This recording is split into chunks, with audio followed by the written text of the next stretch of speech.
Get on the ground, now."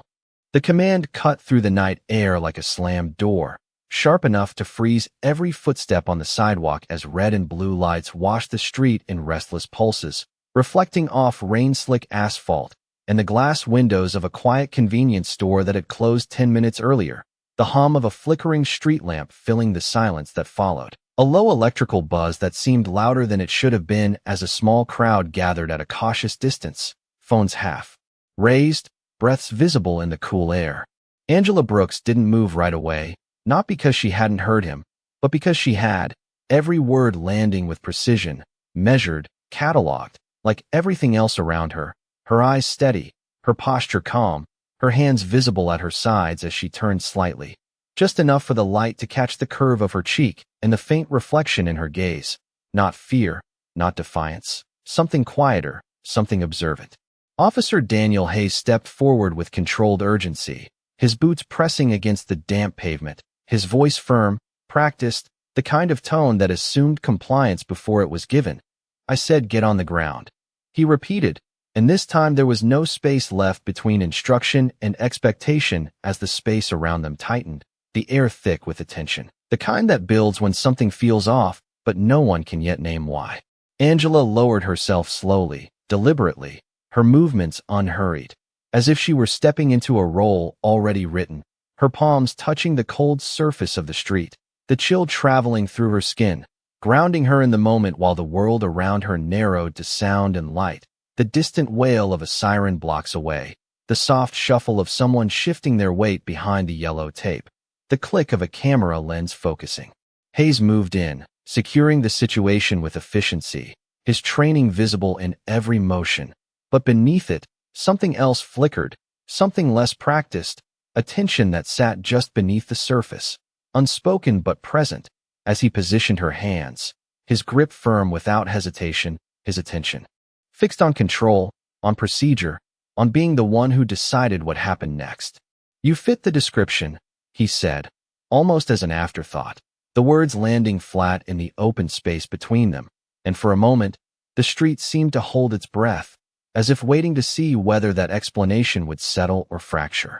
Angela's cheek rested briefly against the pavement, the texture rough but steady, the faint scent of rain and oil rising in the air, her breathing even, measured, unchanged, and when she spoke, her voice was quiet, clear, carrying farther than it should have in the stillness. "Is this how you treat every citizen?" There was no accusation in it, no raised tone, just a question placed carefully into the moment, and somehow that made it heavier, made it linger longer than anything louder might have.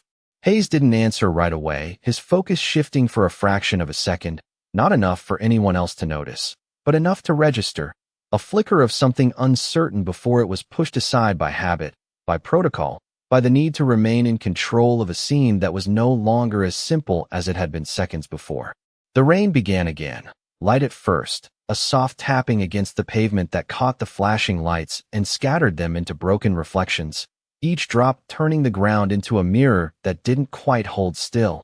And in that shifting surface, Angela remained composed, her presence unchanged, as if the moment unfolding around her was not unexpected, as if every detail, every word, every movement had already been accounted for somewhere beyond what anyone else could see, while just a few feet away, the line between authority and assumption began to blur in ways no one there fully understood yet. The rain settled into a steady rhythm, soft but persistent, turning the flashing lights into long streaks of red and blue that slid across the pavement like slow-moving shadows, and somewhere behind the line of onlookers a car door shut, the sound echoing sharper than it should have in the open air, as if the night itself were paying attention now, tightening around the moment with quiet intent. Angela remained still, her hands resting where they had been placed, her breathing unchanged, each inhale slow, each exhale measured, not resisting, not rushing, simply present, while a thin strand of damp hair clung to her temple and a drop of water traced a path along her jaw before falling to the ground, disappearing into the dark surface below.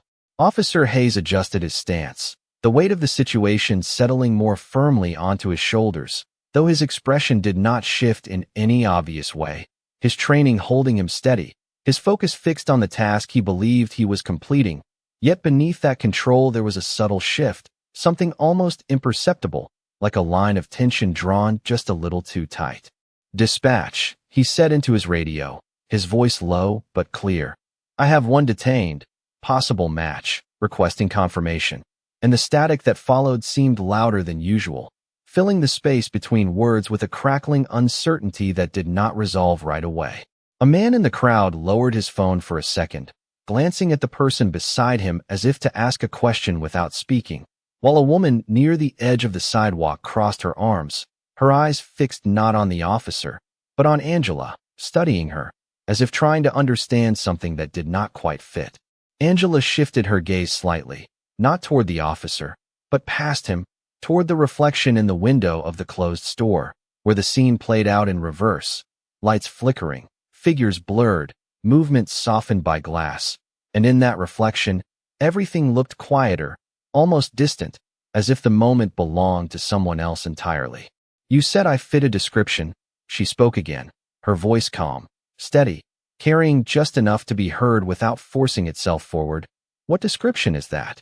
The question did not challenge, it clarified, and that distinction lingered in the air, creating a pause that stretched longer than expected. Hayes glanced down briefly, just a fraction of a second, but enough to register, his grip steady, his posture unchanged, yet his response came a beat later than it should have. "Suspicious behavior in the area," he replied, the word standard. Familiar, practiced, but something in the way they landed felt thinner now, less certain, as if they had lost some of their weight in the presence of her stillness. The radio crackled again, a voice beginning to respond, then cutting out mid-sentence, replaced by static that hissed and faded, leaving the request unanswered for the moment, and that small delay settled into the scene like a missing piece, unnoticed by most, but not by Angela, whose eyes remained focused, attentive, as if she were listening to more than just the words being spoken. A second patrol car rolled to a stop a few yards away, its headlights casting a clean white beam across the scene, cutting through the colored flashes and creating sharp contrasts, light against shadow, clarity against distortion, and for a brief moment, everything seemed to sharpen, edges defined, details clearer, before the lights shifted again and the illusion softened. Hayes exhaled slowly, the breath visible in the cool air, and adjusted his radio once more, his voice firmer this time, as if reinforcing his own certainty. "Dispatch, confirm identity," he repeated, and somewhere beneath the repetition there was a trace of something else, not doubt exactly, but awareness, the faint recognition that the situation might not be unfolding as simply as it had first appeared. Angela's gaze returned to him then, direct but not confrontational, steady in a way that did not ask for permission, and in that moment, the space between them felt different, not defined by position or control, but by something quieter, something waiting, as if the truth of the situation was already present, just not yet acknowledged, and all it required was time for it to surface. The static on the radio finally broke into a voice, faint at first, then clearer. "Unit 7, stand by, verifying." And the pause that followed stretched longer than it should have, long enough for the rain to deepen, for the gathered crowd to shift again, for the weight of waiting to settle into every second like an unseen pressure building beneath the surface. Officer Hayes kept his posture firm, his hand steady where it rested, his attention fixed forward, but something in his focus had changed, not in a way anyone else could easily name, but in the subtle way his eyes moved, no longer scanning outward, but narrowing inward, as if rechecking a detail that no longer aligned with what he expected. Angela remained composed, her body still, her presence unchanged, but her awareness seemed to expand beyond the immediate, her gaze briefly lifting again toward the reflection in the store window, where the second patrol car's headlights had created a sharper contrast, revealing more than before, the outline of her coat, the clean lines of her posture, the absence of anything hurried or uncertain in the way she held herself. Details that did not match the words that had been used to define her. "Just moments ago, officer," she said quietly, not raising her voice, not forcing attention, but drawing it anyway. "You asked for confirmation," and the statement hung there, not as a challenge, but as a reminder, A simple return to process, to order, to the structure that was supposed to guide moments like this. Hayes did not respond immediately, his jaw tightening just slightly, his breath slower now, more deliberate, as if he were recalibrating in real time, adjusting to a situation that no longer felt as straightforward as it had at the start. Behind him, the second officer stepped out of the patrol car, a younger man, his movements less rigid, his eyes moving quickly between Hayes, Angela, and the small crowd, taking in the scene with a kind of quiet alertness that had not yet hardened into assumption. "Everything good?" he asked, his tone neutral, but edged with a question that went beyond procedure. Hayes gave a short nod without turning. "Just waiting on dispatch," he said, but the words felt thinner now, less anchored, as if they were being held in place by habit rather than certainty. The younger officer glanced at Angela, his gaze lingering for a moment longer than expected, not with suspicion, but with curiosity, as if he were trying to understand something that had not been explained.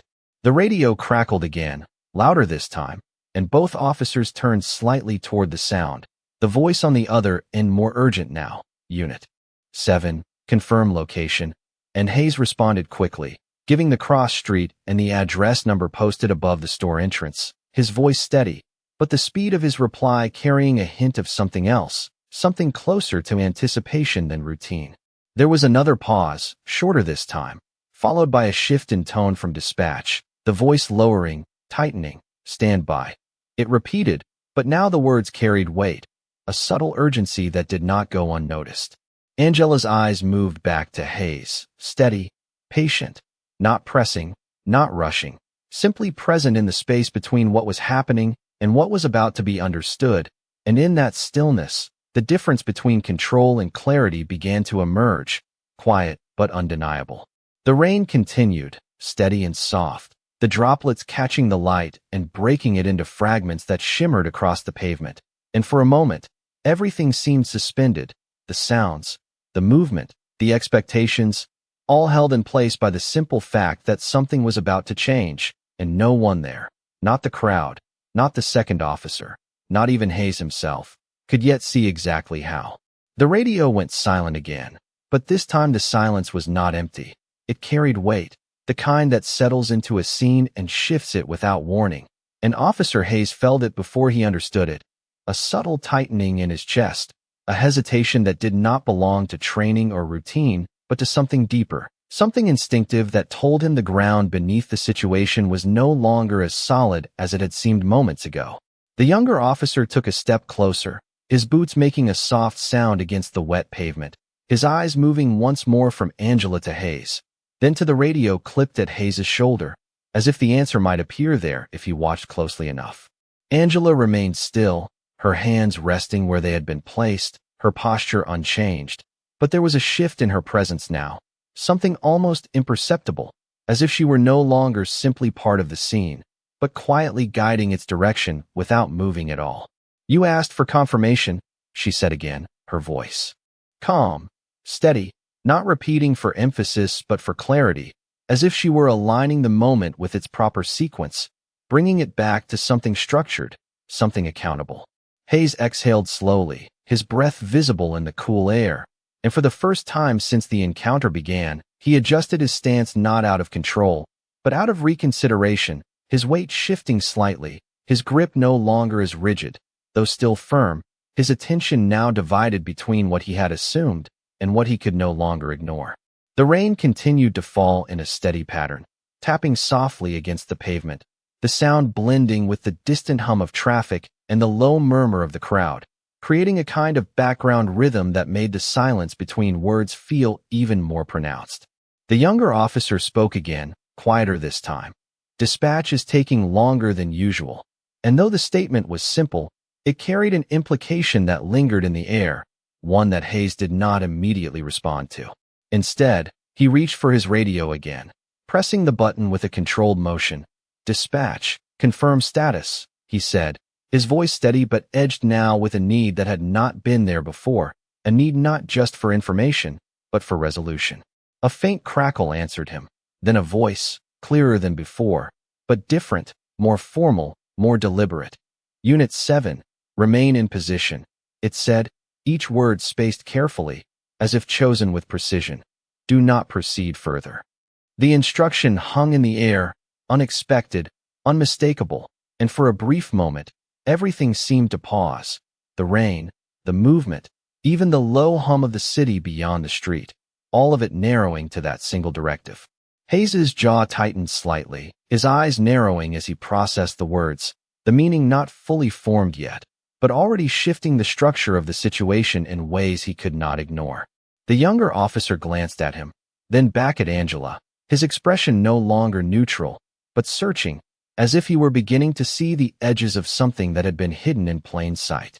Angela's gaze remained steady, her eyes meeting Hayes's now, not with challenge, not with defiance, but with a quiet certainty that did not need to raise its voice to be understood, and in that moment, the balance between them shifted again, not dramatically, not visibly, but undeniably, like a line redrawn in silence.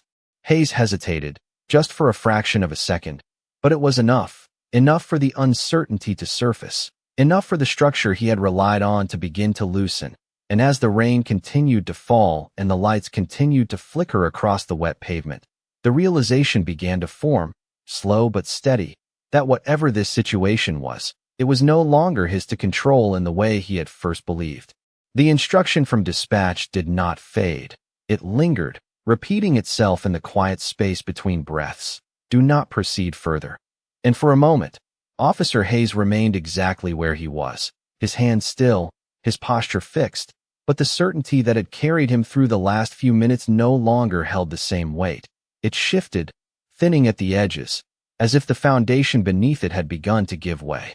The younger officer took another step closer, slower this time, more cautious, his eyes moving between Hayes and Angela with a growing awareness that something about this situation was no longer routine.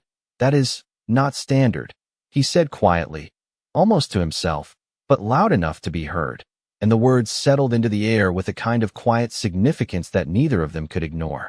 Hayes did not respond right away, his gaze fixed forward, but his focus had changed, no longer locked on control, but searching, recalculating, trying to reconcile the directive he had just received with the actions he had already taken. The rain softened slightly, the steady rhythm easing into a lighter pattern, but the sound of it still filled the silence, each drop marking time in a moment that felt stretched beyond its natural length. Angela's breathing remained even, her posture unchanged, but there was a subtle shift in her presence now, not physical, not visible in movement, but in the way she held the space around her, calm, grounded, as if she were not waiting for something to happen, but allowing it to unfold at its own pace. "Officer Hayes," she said, her voice steady, clear, using his name without hesitation, and that alone created a pause, a brief break in the rhythm of the scene, because it was not something that had been offered to her, not something that had been exchanged, and yet she spoke it with quiet certainty, as if it belonged in the moment. Hayes's eyes flickered, just slightly, a reaction he could not fully suppress, his attention shifting toward her in a way that was no longer purely procedural, but personal. "How do you?" he began, but the question did not finish. It dissolved before it could take form, replaced by the sound of his radio coming to life again. "Unit 7, the voice said, more direct now, more urgent, hold your position and await arrival. And there was something different in the tone, something that carried authority beyond the usual chain of command, something that did not explain itself, but did not need to. The younger officer straightened slightly, his posture adjusting in response to the change in tone, his training recognizing the shift, even if his understanding had not caught up yet. "Who is arriving?" he asked, but there was no answer, only a brief burst of static before the line went quiet again. Hayes exhaled slowly, the breath visible in the cool air, and for the first time, his grip loosened just enough to signal a change, not a release, not yet, but a recognition that the situation had moved beyond the boundaries he had originally set. Angela lifted her gaze to meet his fully now, her expression calm, composed, but there was something else there, something deeper, a quiet assurance that did not come from the moment itself, but from everything that had led to it. And in that gaze, Hayes felt the shift more clearly, the balance tipping in a direction he had not anticipated.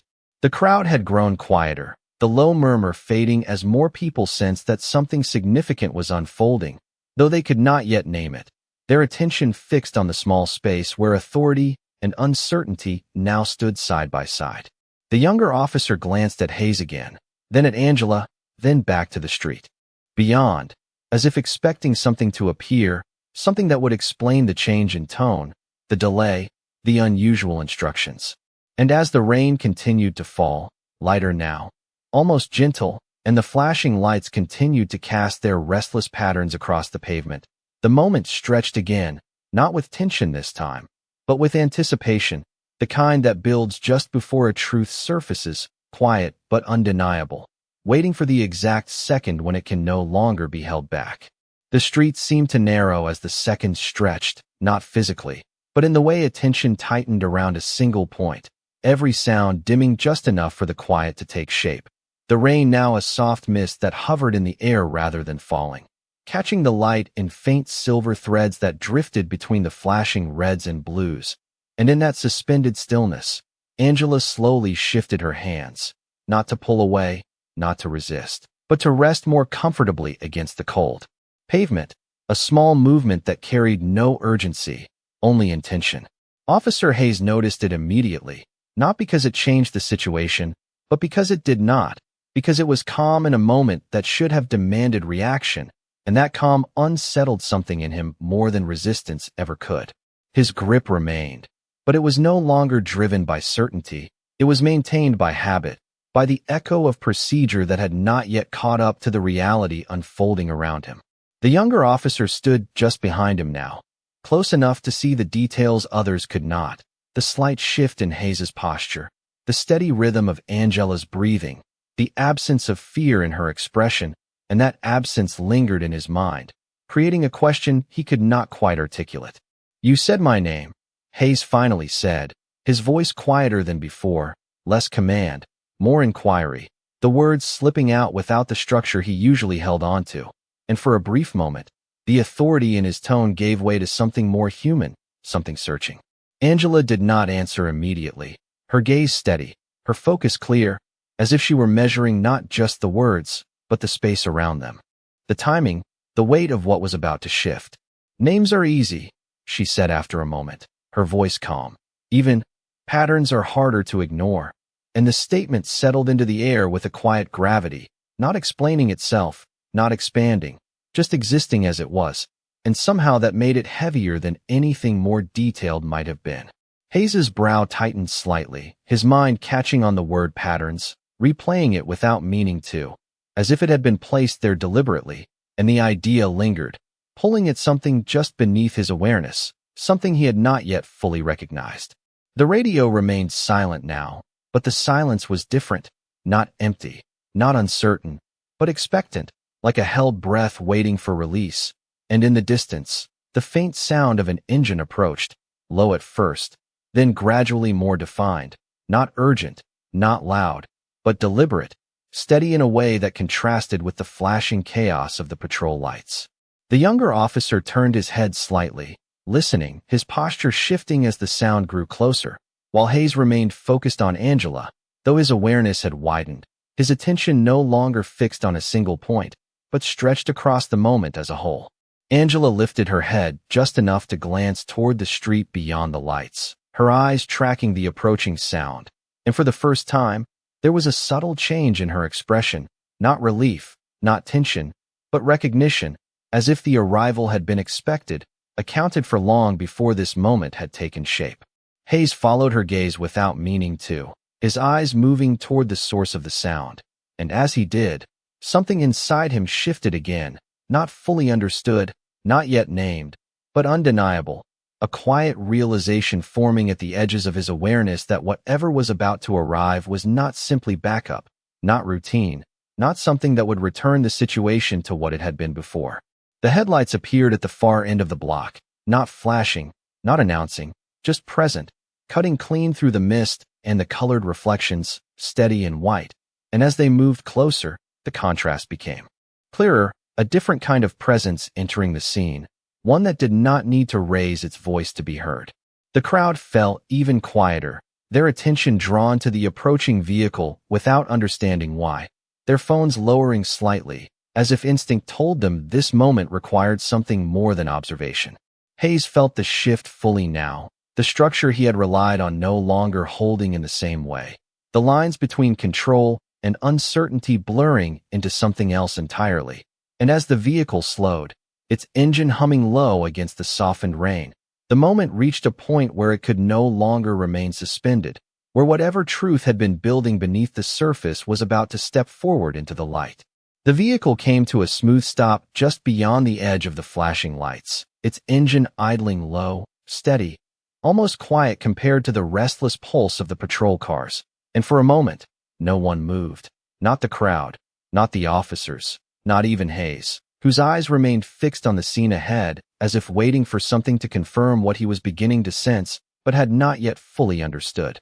The driver's door opened without urgency, a controlled motion, deliberate, and a man stepped out dressed in a dark suit that did not reflect the light the same way the uniforms did, absorbing it instead, grounding the moment in something more solid, more official.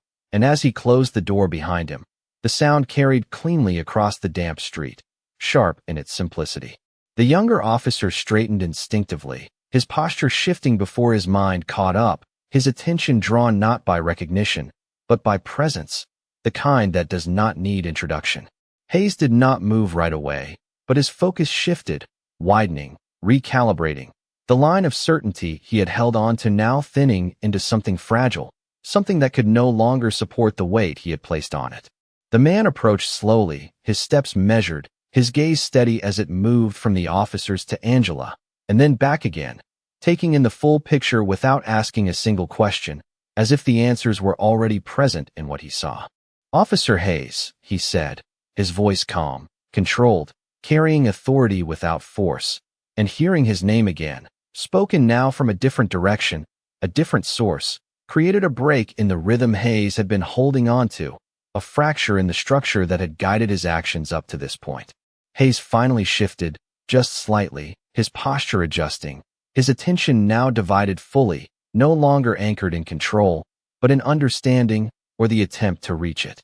"You are going to release her," the man continued, not raising his voice, not issuing a command in the way Hayes had earlier, but stating something that did not leave room for interpretation, and the difference was unmistakable, not in volume, but in certainty. Hayes hesitated, just for a moment, the weight of the directive from dispatch, the presence of the man now standing before him, and the calm certainty of the woman on the ground all converging into a single point where his authority no longer felt absolute. "Sir, I have a situation under control," Hayes began, the words automatic, familiar, but even as he said them, they lacked the conviction they once carried, the foundation beneath them already shifting. The man did not respond immediately, his gaze moving once more to Angela, who met it without hesitation, and in that brief exchange, something passed between them, not visible, not spoken, but clear enough that it changed the air around them.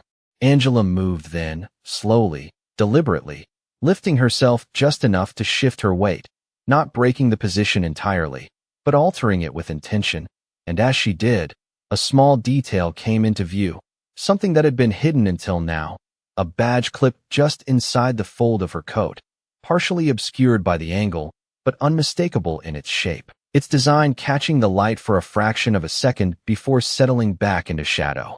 Hayes saw it, his eyes catching on the detail before his mind fully processed it, and in that instant, everything he had built the situation on began to unravel, not dramatically, not loudly, but completely.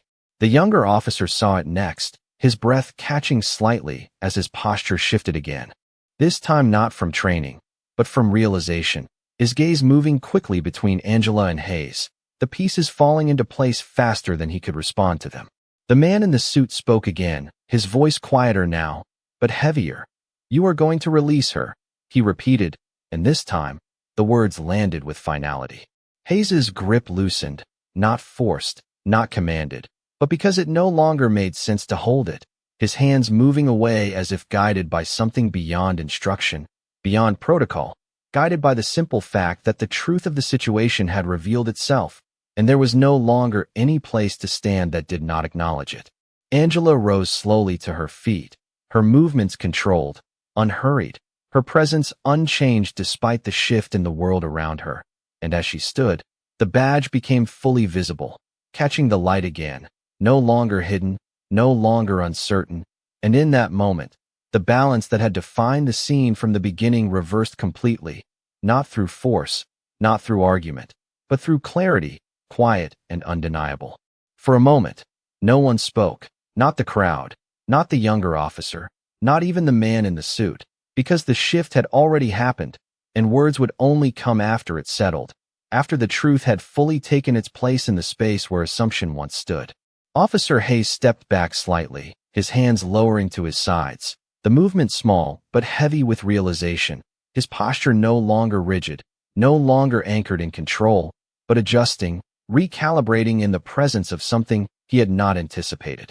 The rain continued to fall, softer now, almost gentle, the droplets catching the light from the street lamps instead of the flashing patrol lights, as if the scene itself had begun to quiet, to settle into a different rhythm.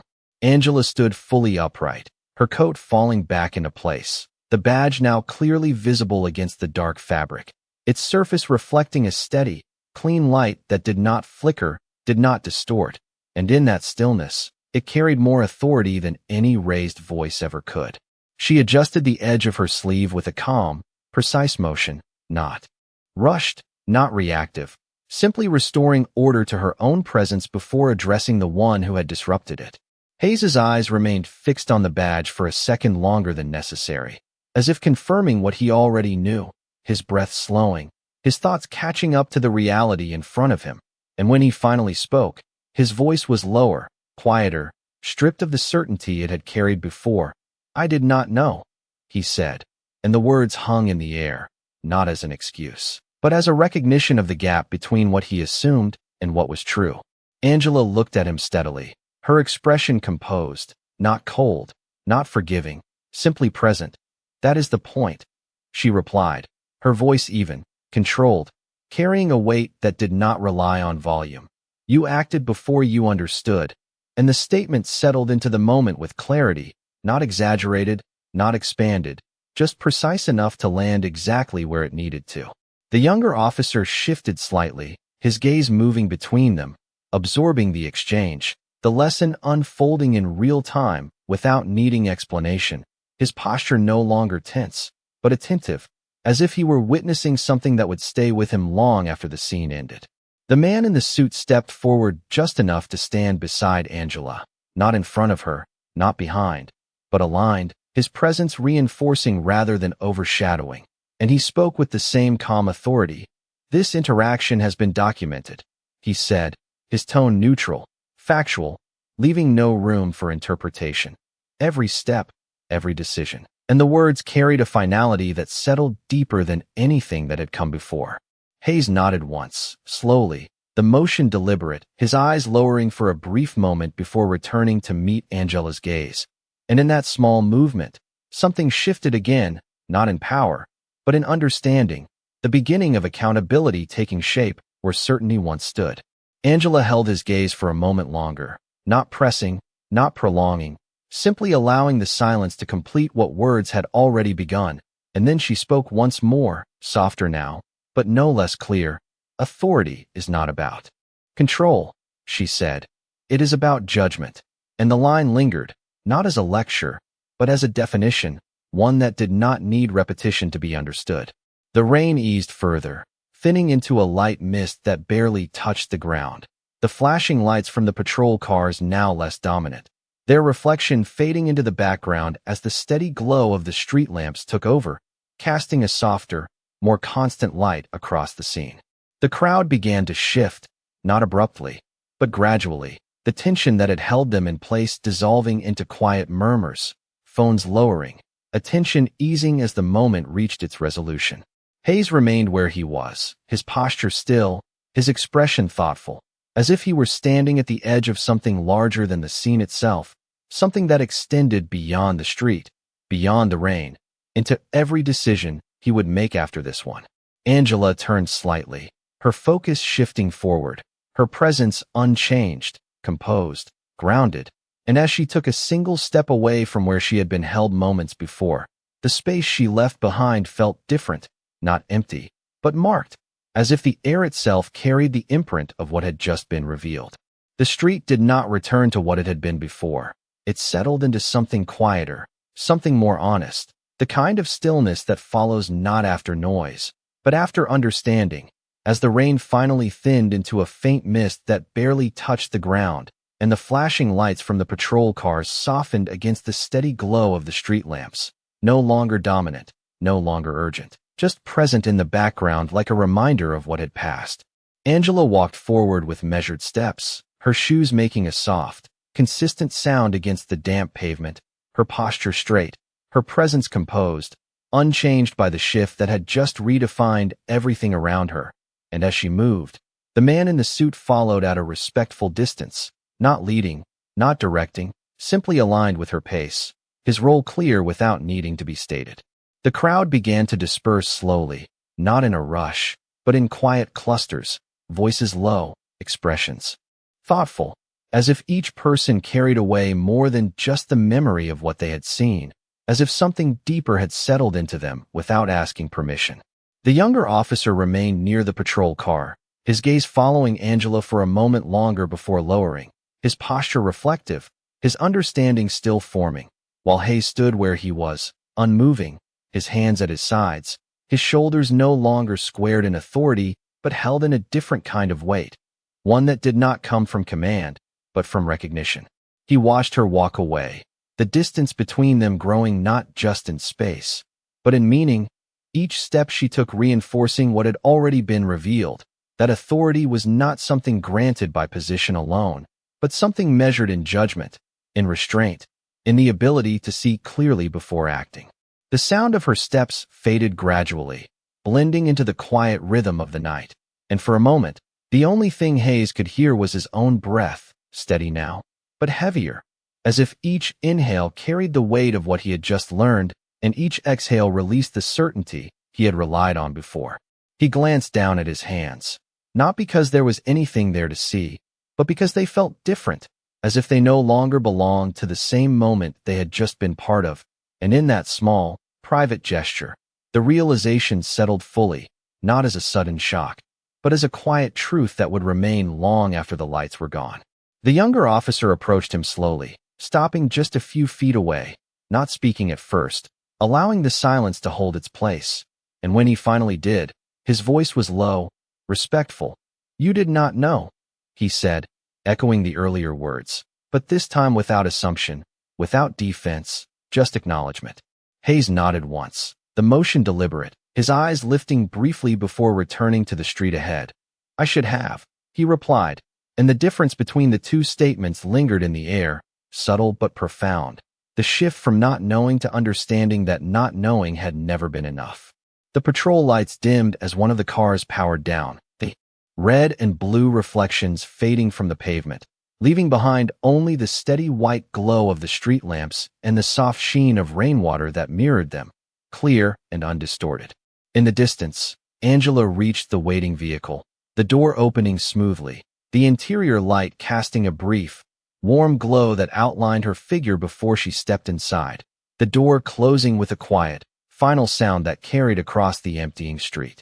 The engine started, low and steady, and as the car pulled away, its headlights moved forward without hesitation, cutting through the remaining mist with clarity, leaving behind a space that felt different, not because something had been taken from it, but because something had been revealed within it. Hayes remained where he was for a moment.